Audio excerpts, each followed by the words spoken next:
वक्फे के बाद दोबारा खुशामदेद। मैं अभी अब प्रोग्राम के जो तीसरा हिस्सा है इसको हमने थोड़ा सा रिफ़ाइन किया है। प्रोग्राम के अंदर हम क्या करेंगे कि अभी एवरीडे हम कोशिश करेंगे कि किसी एक कंपनी का जो फंडामेंटल्स और टेक्निकल्स और उसकी जो फाइनेंशियल्स, उसकी परफॉर्मेंस और उसके पे आउट्स और उसकी तमाम की तमाम चीज़ों को एनालाइज करके आपके साथ हम पेश कर सकें।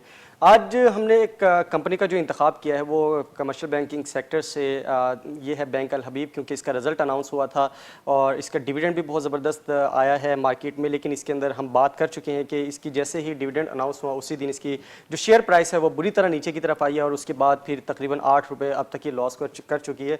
इस वक्त अगर करंट सूरत हाल के अंदर देखें तो इस वक्त मार्केट में जो इसकी जो शेयर प्राइस इस वक्त करंट अराउंड ट्रेड हो रही है वो 70 रुपये 68 पैसे और आज भी तकरीबन 1 रुपये 31 पैसे इसने लूज़ किए हैं।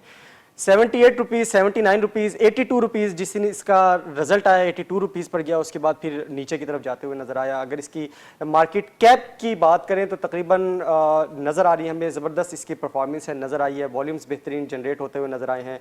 इसके अगर हम बात करें क्वार्टर के अंदर लास्ट में हम इसकी नेट प्रॉफिट ग्रोथ की बात करें तो पिछले जो क्वार्टर 4 2020 का जो एंडेड है उसके अंदर 20.87% इसके अंदर लॉस इसको बर्दाश्त करना पड़ा है। और इसका जो मार्कअप जो एंडेड है वो 2,67,40,807 मिलियंस के करीब है। तो नज़र आ रहा है जैसे ईपीएस के हवाले से हमने बताया था कि इसने तकरीबन 4 रुपये 21 पैसे इसने गेन किए थे। इसके बाद अगर इसकी हम बात कर लें थोड़ी सी परफॉर्मेंस के ऊपर बात कर लेते हैं। इसकी ओवरऑल जो मार्केट के अंदर सिनेरियो है, हम इसकी अगर ट्रेलिंग 12 मंथ्स की अगर बात करें तो ये 22 रुपये 82 पैसे इसका जो प्रॉफिट बिफोर टैक्स रहा है इसका, और प्रॉफिट आफ्टर टैक्स जो है वो इसका 14 रुपये 22 पैसे, ये ट्रेलिंग 12 मंथ्स की बात हो रही है। इसके बाद अगर ग्रॉस रेशियो जो स्प्रेड है वो तकरीबन 46 रुपये है और इसकी जो ऑपरेटिंग जो इनकम है वो 57.68% है और रिटर्न ऑन इक्विटी इस वक्त नहीं है इसकी। देन अगर बात कर लें इसकी कंपैरेटिव सेशंस में, अगर 2020 तक की बात कर लें जैसे इसका ईयर एंडेड होने वाला है इसका, यही चीज़ अगर इसको देखें तो ये जो पिछली चीज़ें थी वही इसके अंदर इस वक्त ट्रेलिंग 12 मंथ्स के अंदर नज़र आ रही हैं। इसके बाद अगर हम बात कर लें इसके फाइनेंशियल्स की तो फाइनेंशियल्स में अगर आप देखें इसके तो इसकी जो मार्कअप एंडेड है वो तकरीबन 125 मिलियन इसका है, वो आपको नज़र आ रही हैं चीज़ें। इसी तरीके से इसकी जो प्रोविजन है वो इस वक्त लॉस के अंदर चल रही है सूरत हाल। इसके ईपीएस के हवाले से जैसे हमने बात की, इस वक्त जो करंट जो मार्कअप है इसका 34.74 के करीब है और इसी तरीके से अगर इसके बात कर लें अर्निंग पर शेयर के हवाले से ट्रेडिंग 12 मंथ्स में तकरीबन 16 रुपीज़ एंड 3 पैसा नज़र आ रही है। और ये प्रॉफिट आफ्टर टैक्सेशन है। अच्छी हेल्थी इसने जनरेट की हैं चीज़ें, अच्छे हेल्थी इसके जो नज़र आई हैं, फाइनेंशियल्स अच्छे नज़र आए हैं, सेम लाइक जैसे मीज़ान बैंक के नज़र आ रहे थे उसी तरीके से इसकी भी नज़र आई है। अनाउंसमेंट्स के हवाले से इसकी कोई ख़ास चीज़ नहीं है। पे आउट्स की अगर बात कर लें तो इसकी जो पे आउट्स के ऊपर अगर हम देखें तो इसका जो डिविडेंड यील्ड ट्रेलिंग 12 मंथ्स का है वो 6.47% है और इसी तरीके से सेक्टर एवरेज ट्रेलिंग जो है वो तकरीबन 3.32% है और लास्ट पे आउट जो इसका 31 दिसंबर 2020 तक का जो अनाउंस हुआ है वो है 4 रुपये 50 पैसे, जैसे हम आपके साथ बात कर चुके हैं। तो थोड़ा सा अप एंड डाउन इसकी जो जिगजैग की जो सूरत हाल है, ग्राफ अप एंड डाउन नज़र आ रहा है और ये इसी तरीके से चीज़ें चल रही होती हैं। बट थोड़ा सा यहाँ पर जो बैंक अल-फलाह के जो शेयर होल्डर्स हैं उनके लिए थोड़ा सा नेगेटिव ट्रेंड नज़र आया है। यहाँ पर जिन लोगों ने बहुत ज़्यादा भर के परचेजिंग की, उन लोगों की कॉल्स के ऊपर जो फेक कॉल्स देते हैं और उन लोगों की कॉल्स के ऊपर जो फेक टिप्स बांटते हैं, जब आप लोगों को 89 90 के ऊपर 79 और 80 के करीब लोगों ने परचेजिंग की और उसको ये कहा गया कि ये मज़ीद ऊपर की तरफ जाएगा, तो उसका डाउनफॉल जो है वो नीचे की तरफ नज़र आया। इसकी जो बेसिक रीज़न है, जो बेसिक एनालिसिस है वो ये जो फंडामेंटल्स और टेक्निकल्स और उसकी फाइनेंशियल और उसकी परफॉर्मेंस हमने आपके साथ शेयर की, लेकिन बेसिक जो चीज़ है वो है आपका अपना रिसर्च करना। As a investor, as a trader, आपका कोई चीज़ जैसे हम भी आपको बता देते हैं किसी जैसे अगर कोई भी आइटम के बारे में अगर हम भी बात कर देते हैं, जैसे टेक्नोलॉजी एंड कम्युनिकेशन सेक्टर में हम एवेंसियन की बात करते हैं या टीआरजी की बात करते हैं, ये हमने आपके साथ एक आइडिया फ्लोट किया है। अब आइडिया को प्रोसेस करना है, हमने आपके साथ आइडिया दिया, आपको आइडिया को प्रोसेस करना आपका अपना काम है। आप उसके जो फाइनेंशियल्स हैं, उसके जो क्रेडेंशियल्स हैं, खास करके फंडामेंटल्स और टेक्निकल्स, उसको बेहतरीन तरीके से अंडरस्टैंड कीजिए।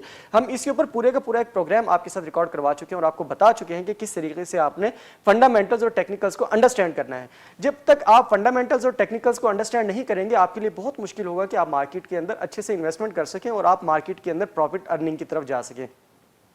रीज़न उसकी ये होती है कि आप लोग अंधाधुंध एतमाद करते हैं और एक बुरे एक फॉलोअर की तरह एक ब्लाइंडली आप लोगों को फॉलो करते हैं और उसकी तरफ आप मूव करते हैं। तो ये चीज़ें आपको डेफिनेटली आपके लिए प्रॉब्लम क्रिएट करती हैं। और जब क्योंकि मार्केट के अंदर शेयर प्राइसेस अप भी होंगी, डाउन भी होंगी। जैसे हम टीआरजी की बात करते हैं, टीआरजी के हवाले से जब हमने कहा था कि ये 130 तक जब गया, 131 इसने टच किया, आज तो खैर काफ़ी ऊपर तक चला गया, 131 टच किया, तो उस वक्त थोड़ा सा कहा गया था कि आपने अगर यहाँ पर परचेजिंग करनी है तो थोड़ा सा देखभाल कर परचेजिंग कीजिए, बहुत ज़्यादा भर के परचेजिंग नहीं कीजिए, क्योंकि कहीं ना कहीं जाके आइटम ने भी थोड़ा सा साई ऑफ ब्रीदर लेना है। तो सेम वही सूरत हाल होती है कि अगर आपको कोई नेगेटिव या कोई भी कॉल देता है, आपको कोई टिप देता है, तो आप उसकी अच्छी तरीके से वेरिफिकेशन कीजिए। अगर आप वेरिफिकेशन नहीं करेंगे तो आपके जो भी लॉस होगा उसको बेयर करना फिर वो आपकी अपनी जिम्मेदारी होगी।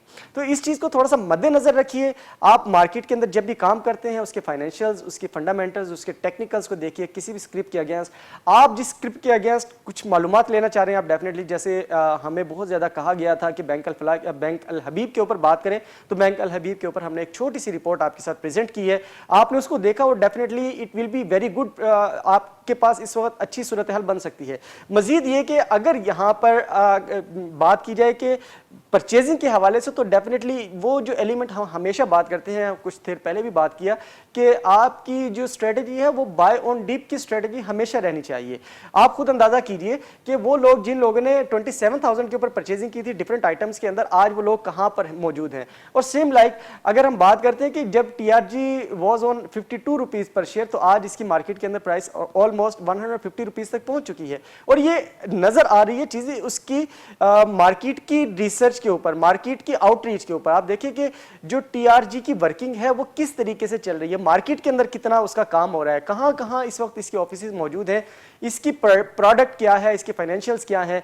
ये इसके शायद आपको इतनी ज़्यादा आपको जो पे आउट्स वगैरह नज़र नहीं आए, लेकिन इसकी मार्केट के अंदर एक्सपेंशन बहुत ज़्यादा है, इसकी आउटरीच बहुत ज़्यादा है। और इसी तरीके से टेक्नोलॉजी कम्युनिकेशन सेक्टर की बात करें तो इसके अंदर बहुत सारी आइटम्स ऐसे मौजूद हैं। सेम लाइक अगर सीमेंट सेक्टर की बात करें तो सीमेंट सेक्टर में भी ऐसी आइटम्स मौजूद हैं। इसके हवाले से भी हम आने वाले दिनों में प्रोग्राम करते चले जाएंगे, एक एक करके हम कोशिश करेंगे कि जो ब्लू चिप आइटम्स हैं उनके अंदर हम प्रोग्राम करें और उसका जो फंडामेंटल्स, टेक्निकल्स, उसकी फाइनेंशियल परफॉर्मेंस, उसकी जो पे आउट्स के हवाले से, अर्निंग पर शेयर के हवाले से तमाम की तमाम चीज़ें आपके साथ हम डिस्कस करें, आपको हम बताएं कि किस तरीके से मार्केट काम करती है।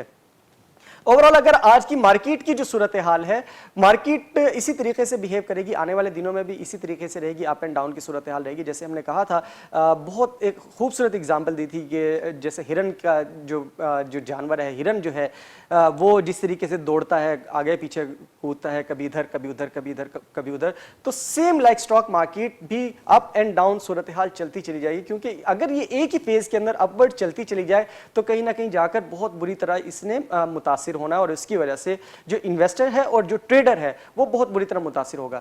तो हमारी कोशिश होती है कि हम आपके साथ जो मुस्तनद मालूमात, मुस्तनद इंफॉर्मेशन और बेहतरीन एनालिसिस आपके साथ हम डिस्कस करें और अपने जो एक्सपर्ट्स हैं उनके साथ हम बात करें। आज का प्रोग्राम हमने खास करके कुछ रखा था कि सेनेट के इंतखाबात के हवाले से भी चीज़ें, क्योंकि अब 3 मार्च को इंतखाबात होने जा रहे हैं, टाइम आने वाला है, कुछ थोड़ी सी पॉलिटिकल जो एक्टिविटीज़ हैं वो स्ट्रॉन्ग होती हुई नज़र आ रही हैं, तेज़ होती गर्मा गर्मी नज़र आ रही है।